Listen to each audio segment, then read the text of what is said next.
ചേച്ചി ഇത്തവണത്തെ ബിഗ് ബോസിലുണ്ടോ? ഇത്തവണ ബിഗ് ബോസിൽ നിന്ന് വിളി വന്നിട്ടുണ്ട്. ഇത്തവണ ആ ഒരു വിളി വന്നപ്പോൾ ആക്ച്വലി ലൈക്ക് ഇപ്പം സ്റ്റാർ മാജിക് കഴിഞ്ഞിരിക്കുകയാണ്, സൂപ്പർ ഷോ കഴിഞ്ഞിരിക്കുകയാണ്. അപ്പം ഐ തോട്ട് ലൈക്ക് ഓക്കെ, നമ്മൾ ഫ്രീ ആണല്ലോ എന്ന് ഞാൻ വിചാരിച്ചു.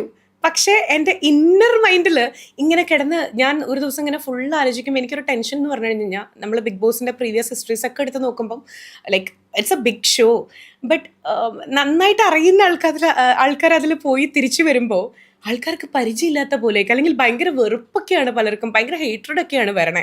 അപ്പം ഞാൻ വിചാരിച്ചു എന്തിനാ വെറുതെ ഇപ്പം നിങ്ങൾക്ക് നിങ്ങളുടെ മനസ്സിൽ ചിഹ്നമായിട്ട്, ഞാൻ എപ്പോഴും പറയാറുണ്ട് ലക്ഷ്മി നക്ഷത്രം എന്ന് ആരും മുഴുവനായിട്ട് വിളിക്കാറില്ല, എല്ലാവരും ചിഹ്നു നമ്മുടെ ലക്ഷ്മി അല്ലേ ഇങ്ങനെയൊക്കെയാ പറയാറ്.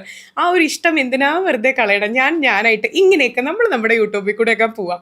സോ ഇത്തവണയും ലൈക്ക് എന്താ പറയുക, ഞാൻ പോണില്ല. ഇനി അടുത്ത തവണ ഒരുപക്ഷെ എന്നെ വിളിക്കുക തന്നെ ഉണ്ടാവില്ല. അപ്പം ചിലപ്പോൾ നമ്മൾ പോയാലോ എന്നിങ്ങനെ വിചാരിച്ചിരിക്കുകയായിരിക്കും. എന്തായാലും ഇത്തവണ ഞാൻ ബിഗ് ബോസിൽ ഇല്ല കേട്ടോ.